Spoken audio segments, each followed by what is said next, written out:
Muppet Babies, Even Kermit Gets Grouchy by H.B. Gilmore, illustrated by Tom Brennan.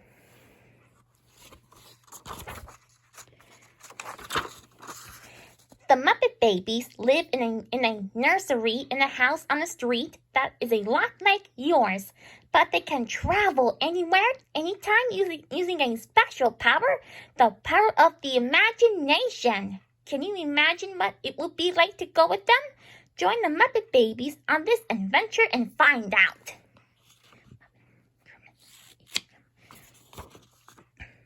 Okay. One ordinary morning, for no particular reason at all, baby Kermit woke up feeling grouchy. Grouchy. Instead of smiling, he frowned. Instead of being cheerful, he felt cranky. Instead of jumping out of bed, eager for a new day to begin, Kermit turned his face to the wall and pulled his blanket up over his head. Good morning, Baby Fozzie addressed the frog-shaped lump in Kermit's bed. I can tell you, you are not your happy-go-lucky self today. Fozzie chuckled. Or should I say, happy-go-lucky, Kermit groaned. Happy. On this blanket bed. Kermit has awakened in a grouchy mood, Baby Piggy observed. Oh well, it happens to the best of us, even to me. Let's not disturb him, Ralph suggested. Baby Gonzo agreed. When Camilla is in a foul mood, I leave her alone, and in no time at all, she feels better. It seemed like a very good idea, so the babies tiptoed away. A few minutes later, Kermit peered out from under his blanket. He didn't understand why his friends had let him alone. They were just trying to help, but Kermit felt deserted. How would they feel, he grumbled irritably, if they looked up and found me gone? Kermit went on. I'd rather be alone anyway. I'd rather be alone and far, far away from friends who like me only when I wake up grinning from ear to ear. Far, far away. It seemed like a very good idea. Kermit packed his toothbrush and stepped out into the bright daylight. Birds were singing, the trees were green overhead, but Kermit, who was grumbling about his gloomy feelings and thoughtless friends, didn't even notice. This isn't a nice day, he declared. I say it's a yucky day. Above him, the leaves on the trees rustled in an unexpected wind. Clouds formed and the day turned as stormy as Kermit's mood. In just a few minutes, it was pouring rain. Hey, do you mind? Chirped a sparrow. It was a nice day before you came along. Kermit grumbled. I guess I'm just a wet blanket. Soaked to the skin, Kermit trudged on. As he walked, he felt colder and colder inside.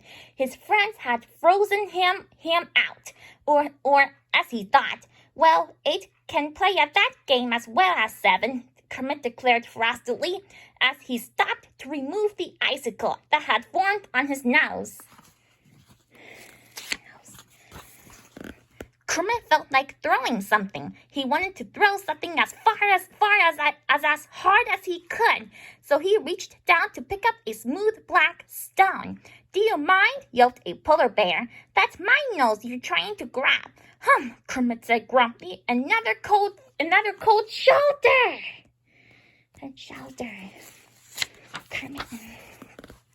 Kermit continued on his way. Just because I'm not Mr. Nice Frog anymore. Nobody wants to have anything to do with me, he muttered. He began to remember what a good pal he'd always been. Polite, kind, easy to please. And then just once I wake up Wake up, Grouchy, Kermit said to himself, and all my friends leave me. Just thinking about it made Kermit angry. It really burned him up. He got hot under the collar. He was steaming mad. Kermit angry. Kermit took out his handkerchief and wiped his forehead. He was so angry that he felt waves of heat rising around him. He faced a burning desert. Beyond that was a mountain, isolated and majestic. The mountain towered halfway to the sky. It would be the perfect place to be alone.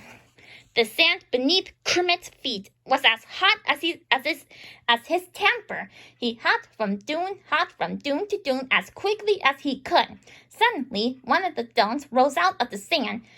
Hey, hop off the hump, okay? A camel hissed, staring hard at Kermit. I know when I'm not worried, Kermit replied, hopping away. The sun was beginning to set as Kermit arrived at the foot of the mountain. Weary and weazened from his trek across the desert, he began to climb. The desire to be alone kept him going until he reached the peak.